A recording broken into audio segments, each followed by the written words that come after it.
Hello बच्चों, नमस्कार। मेरे YouTube चैनल में आपका बहुत बहुत स्वागत है। बच्चों, आपको नवरात्रि की बहुत बहुत शुभकामनाएं। देखो, आज हम पढ़ने वाले हैं दंड प्रक्रिया संहिता 1973 की, जिसमें धारा 484 है, 37 चैप्टर है, 2 अनुसूची है। धारा 1 से लेकर धारा 11 तक हमने कंप्लीट कर लिया है। एक बार हम पीछे का रिवीजन कर लेते हैं। धारा 1 में आपके क्या लिखा है? संचित, नाम, विस्तार और प्रारंभ। धारा 2 में क्या लिखा है? परिभाषा लिखी है, जो 2A से लेकर 2Y तक दी गई है। धारा 3 में क्या लिखा है? निर्देशों का अर्थ लगाना। और धारा 4 में क्या लिखा है? भारतीय दंड संहिता और अन्य विधियों के अधीन अपराधों का विचारण। और धारा 5 में क्या लिखा है? विवर्ती लिखा है। फिर उसके बाद आती है धारा 6। उसमें क्या लिखा है? दंड न्यायालयों के वर्ग। इसमें लिखा है उच्च न्यायालयों और इस संहिता से भिन्न किसी विधि के अधीन गठित प्रत्येक राज्य में निम्नलिखित वर्गों के दंड न्यायालय होंगे। कौन कौन से होंगे? पहला आपका आता है सेशन न्यायालय, दूसरा आता है प्रथम वर्ग न्याय मजिस्ट्रेट, तीसरा आता है द्वितीय वर्ग न्याय मजिस्ट्रेट, उसके नीचे आता है कार्यपालक मजिस्ट्रेट, और इसी में ही लिखा है साइड में महानगर मजिस्ट्रेट। धारा 6 तक कंप्लीट हो गए। धारा 7 देखते हैं। उसमें लिखा है प्रादेशिक खंड। और धारा 8 में क्या लिखा है? महानगर क्षेत्र। महानगर क्षेत्र कौन से होंगे? जो राज्य सरकार अधिसूचना द्वारा घोषित करेगी, जिनकी जनसंख्या 10 लाख से अधिक होती है, वो महानगर क्षेत्र होते हैं। बाकी अन्य क्षेत्र होते हैं। तो महानगर कौन से हैं जो हमारे पास बताए हैं राज्य सरकार ने? पहला आता है मुंबई, फिर दूसरा आता है कोलकाता, तीसरा आता है मद्रास, चौथा आता है अहमदाबाद नगर। ये हमारे कौन से हैं? महानगर क्षेत्र है, क्योंकि इनकी जनसंख्या 10 लाख से अधिक है। फिर धारा 9 में क्या लिखा है? सेशन न्यायालय लिखा है आपके, जो जिले का सबसे बड़ा कोर्ट होता है। फिर उसके बाद आता है धारा 10। उसमें क्या लिखा है? सहायक सेशन न्यायाधीशों का अधीनस्थ होना। और धारा 11 में क्या लिखा है? न्यायिक मजिस्ट्रेटों के न्यायालय। और धारा 12 में क्या लिखा है? मुख्य न्यायिक मजिस्ट्रेट और अपर मुख्य न्यायिक मजिस्ट्रेट आदि। आज हम धारा 12 को समझेंगे पूरा अच्छे से बोर्ड पे। आओ बच्चों, हम बोर्ड पे देखते हैं। देखो, यहाँ पर लिखा है धारा 12 मतलब सेक्शन 12। इसमें लिखा है मुख्य न्यायिक मजिस्ट्रेट और अपर मुख्य न्यायिक मजिस्ट्रेट। मतलब ये क्या है? देखो, ये मुख्य न्यायिक मजिस्ट्रेट जो है, इसको हम सीजेएम कहते हैं। CJM, CJM chief judicial magistrate, मुख्य न्यायिक मजिस्ट्रेट को बोला जाता है। फिर उसके बाद आता है अपर मुख्य न्यायिक मजिस्ट्रेट, इसको बोलते हैं एसीजीएम, मतलब एडिशनल सीजीएम बोलते हैं। ये मतलब इसके मतलब ये जो है, ये इसके नीचे आता है। क्लियर हो गई बात? अब देखो, पहला क्लोज लिखा है यहाँ पर लिखा है उच्च न्यायालय मतलब हाई कोर्ट। हाई कोर्ट प्रत्येक जिले में मतलब हमारे यूपी में कितने जिले हैं? 75 जिले हैं। प्रत्येक जिले में जो महानगर क्षेत्र नहीं है, मना कर दिया इसके बाहर। प्रत्येक जिले में जो महानगर क्षेत्र नहीं है, एक एक प्रथम वर्ग न्यायिक मजिस्ट्रेट को मुख्य न्यायिक मजिस्ट्रेट नियुक्त करेगा। कौन करेगा? हाई कोर्ट करेगा। तो पहला लिखा है इसमें जो 1 क्लोज, उसमें लिखा है प्रत्येक जिले में एक प्रथम वर्ग न्यायिक मजिस्ट्रेट को मुख्य न्यायिक मजिस्ट्रेट नियुक्त करेगा। कौन करेगा? हाई कोर्ट करेगा, जो महानगर क्षेत्र नहीं है उसके बाहर। क्लियर? उसके बाद आता है 2 क्लोज। इसमें लिखा है उच्च न्यायालय मतलब हाई कोर्ट किसी प्रथम वर्ग न्यायिक मजिस्ट्रेट को अपर मुख्य न्यायिक मजिस्ट्रेट नियुक्त कर सकता है। कौन करेगा? हाई कोर्ट करेगा। हाई कोर्ट किसी प्रथम वर्ग न्यायिक मजिस्ट्रेट को अपर मुख्य न्यायिक मजिस्ट्रेट नियुक्त कर सकता है। दूसरे क्लोज में बात कही है। और ऐसे मजिस्ट्रेट को इस संहिता मतलब सीआरपीसी के अधीन या तत्पर्वत मतलब होता है किसी अन्य विधि के अधीन। तत्पर्वत का मतलब होता है जो विधि उस टाइम प्रवर्तन में चालू है, मतलब उस टाइम जो विधि लागू है। तत्पर्वत किसी अन्य विधि मैंने बताया ना आपको, किसी अन्य विधि के अधीन मुख्य न्यायिक मजिस्ट्रेट की सब या कोई शक्तियाँ होंगी, या तो सारी शक्तियाँ होंगी या कोई शक्तियाँ होंगी, जिनका उच्च न्यायालय हाई कोर्ट निर्देश दे। तो दूसरे क्लोज में लिखा है आपके उच्च न्यायालय किसी प्रथम वर्ग न्यायिक मजिस्ट्रेट को अपर मुख्य न्यायिक मजिस्ट्रेट नियुक्त करेगा। तो अपर जो मुख्य न्यायिक मजिस्ट्रेट है, उसको मुख्य न्यायिक मजिस्ट्रेट की सभी या कोई शक्तियाँ होंगी। क्लियर बात हो गई? जो हाई कोर्ट निर्देश दे मतलब बताए। कौन बताएगा? हाई कोर्ट बताएगा। जब आपने प्रथम वर्ग न्यायिक मजिस्ट्रेट को पहले सेक्शन में बनाया मुख्य न्यायिक मजिस्ट्रेट, फिर दूसरे में क्या बनाया?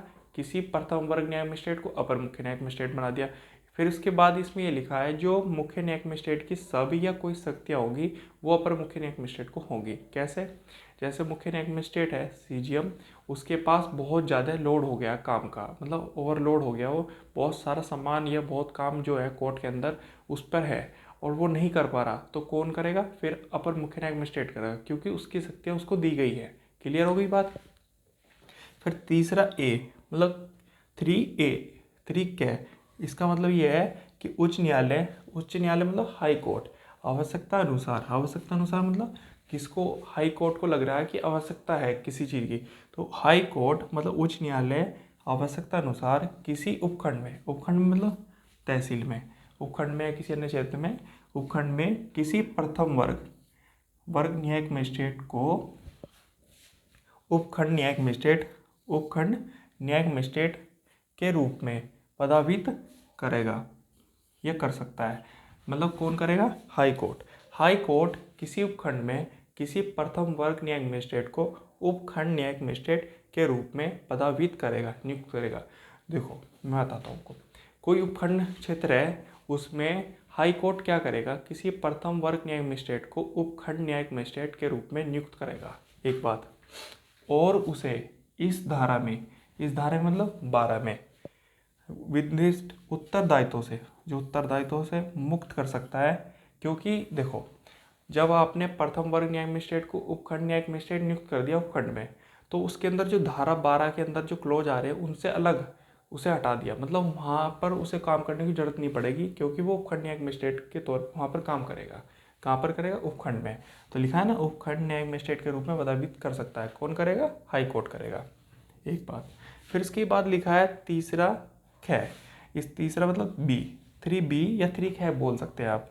प्रत्येक उपखंड में, मतलब जो प्रत्येक उपखंड न्यायिक मजिस्ट्रेट को मुख्य न्यायिक मजिस्ट्रेट के साधारण या नियंत्रण के अधीन रहते हुए उपखंड में अपर मुख्य न्यायिक मजिस्ट्रेटों से भिन्न, देखो इसको काट दो आप, ये इसमें नहीं आ रहा, भिन्न अलग न्यायिक मजिस्ट्रेटों के काम पर पर्यवेक्षण और नियंत्रण के ऐसी शक्तियाँ भी होंगी जैसी उच्च न्यायालय, हाई कोर्ट, साधारण या विशेष, या तो सिंपल तरीके से या विशेष आदेश द्वारा इस विनिर्दिष्ट करे मतलब बताए करे, और वह उनका प्रयोग करेगा। कौन करेगा? अब बताता हूँ मैं आपको। प्रत्येक उपखंड न्यायिक मजिस्ट्रेट है जो, उसको मुख्य न्यायिक मजिस्ट्रेट के साधारण नियंत्रण के अधीन रहते हुए उपखंड में अपर मुख्य न्यायिक मजिस्ट्रेट से भिन्न अलग न्यायिक मजिस्ट्रेटों के काम पर और परीक्षण पर नियंत्रण की ऐसी शक्तियाँ भी होंगी जैसी उच्च न्यायालय साधारण या विशेष आदेश द्वारा इस निर्दिष्ट करे, और वह उनका प्रयोग करेगा। कौन करेगा? ये करेगा प्रत्येक उपखंड न्यायिक मजिस्ट्रेट। मुख्य न्यायिक मजिस्ट्रेट की शक्तियाँ भी उसके साधारण नियंत्रण के अधीन रहते हुए काम करेगा। मुख्य न्यायिक मजिस्ट्रेट के साधारण नियंत्रण के अधीन रहते हुए कौन काम करेगा? उपखंड न्यायिक मजिस्ट्रेट काम करेगा। क्लियर होगी बात? तो आपसे एग्जामिनर कई बार क्वेश्चन कर लेता है, फ्री में जो एग्जाम में क्वेश्चन आते हैं वो कई बार पूछे जाते हैं। वो पूछता है कि धारा 12 में क्या लिखा है, तो आपको लगाना है मुख्य न्यायिक मजिस्ट्रेट और अपर मुख्य न्यायिक मजिस्ट्रेट। ये पहला क्वेश्चन हो गया आपका। फिर आपसे पूछता है एग्जामिनर दूसरा क्वेश्चन, उच्च न्यायालय प्रत्येक जिले में मतलब हमारे यूपी में कितने जिले हैं? 75 जिले हैं। प्रत्येक जिले में जो महानगर क्षेत्र नहीं है, इसके बाहर एक प्रथम वर्ग न्यायिक मजिस्ट्रेट को मुख्य न्यायिक मजिस्ट्रेट नियुक्त कर सकता है। एग्जामिनर आपसे क्वेश्चन करता है जो प्रथम वर्ग न्यायिक मजिस्ट्रेट है उसको मुख्य न्यायिक मजिस्ट्रेट कौन नियुक्त करता है? हाई कोर्ट करता है। तो आप हाई कोर्ट लगाना है, मतलब उच्च न्यायालय लगाना है। ये आपका दूसरा क्वेश्चन हो गया। तीसरा क्वेश्चन ये है, उच्च न्यायालय किसी प्रथम वर्ग न्यायिक मजिस्ट्रेट को अपर मुख्य न्यायिक मजिस्ट्रेट नियुक्त कर सकता है, और ऐसे मजिस्ट्रेट को इस संहिता के अधीन या तत्पूर्वत किसी अन्य विधि के अधीन मुख्य न्यायिक मजिस्ट्रेट की सब या कोई शक्तियाँ जिनका उच्च न्यायालय निर्देश दे होगी। देखो हाई कोर्ट क्या करेगा? किसी प्रथम वर्ग न्यायिक मजिस्ट्रेट को अपर मुख्य न्यायिक मजिस्ट्रेट भी नियुक्त कर सकता है। तो आपको टिक लगाना है एग्जाम में। एग्जामिनर पूछता है आपसे कि अगर प्रथम वर्ग न्यायिक मजिस्ट्रेट को अपर मुख्य न्यायिक मजिस्ट्रेट नियुक्त करना है तो कौन करेगा? हाई कोर्ट करेगा। ये आप टिक कर देना, मतलब उच्च न्यायालय करेगा। फिर आपसे एग्जामिनर पूछता है कि आप अपर मुख्य न्यायिक मजिस्ट्रेट को कौन सी शक्ति होगी? तो मुख्य न्यायिक मजिस्ट्रेट की कुछ या सब, समझ रहे हो आप, या तो कोई शक्ति या सब शक्ति होंगी। किसको होगी? मुख्य न्यायिक मजिस्ट्रेट की अपर मुख्य न्यायिक मजिस्ट्रेट को होगी। क्लियर होगी बात। ये एग्जाम आपसे क्वेश्चन पूछता है। फिर आपसे एग्जामिनर एक क्वेश्चन करता है, उच्च न्यायालय आवश्यकता अनुसार, जी उसको आवश्यकता होगी किसको, हाई कोर्ट को, किसी उपखंड में मतलब तहसील में किसी प्रथम वर्ग न्यायिक मजिस्ट्रेट को उपखंड न्यायिक मजिस्ट्रेट के रूप में पदावित कर सकता है। देखो हाई कोर्ट को अगर ये लगता है किसी उपखंड में उपखंड न्यायिक मजिस्ट्रेट की जरूरत है तो वो प्रथम वर्ग न्यायिक मजिस्ट्रेट को उपखंड न्यायिक मजिस्ट्रेट के रूप में नियुक्त कर सकता है। एग्जामिनर आपसे क्वेश्चन करता है कि उपखंड में प्रथम वर्ग न्यायिक मजिस्ट्रेट को जब उपखंड न्यायिक मजिस्ट्रेट नियुक्त करते हैं तो किसके द्वारा किया जाता है, उच्च न्यायालय हाई कोर्ट के द्वारा किया जाता है। यहाँ तक का आपका क्लियर हो गया, यहाँ तक का मैंने आपको कंप्लीट करा दिया। यही एग्जाम में क्वेश्चन आते हैं। यहाँ तक पूरा कंप्लीट हो गया, मतलब धारा 12 आपकी पूरी कंप्लीट करा दी मैंने। अब आपको क्या करना है, बस रिवीजन करना है। और जो बात आपको समझ में नहीं आई मुझे कमेंट सेक्शन में कमेंट करो और बताओ मुझे, फिर मैं उसका हल निकालूंगा। जो आपकी कोई भी प्रॉब्लम है, एक बात, अगर मेरी वीडियो आपको पसंद आई है तो मेरे यूट्यूब चैनल को सब्सक्राइब करो, लाइक करो, शेयर करो ज़्यादा से ज़्यादा, और मुझे ज़्यादा सपोर्ट करो प्लीज़, मुझे सपोर्ट करो बहुत ज़्यादा। प्लीज़ आपसे रिक्वेस्ट है, आप ही सपोर्ट कर सकते हो, प्लीज़ बच्चों सपोर्ट करो। धारा 12 मैंने कंप्लीट करा दी। इसके बाद जब देखते हैं धारा 13, तो 12 तक हम पूरा कंप्लीट कर चुके हैं। इसके बाद देखेंगे हम 13। तो आज के लिए इतना ही।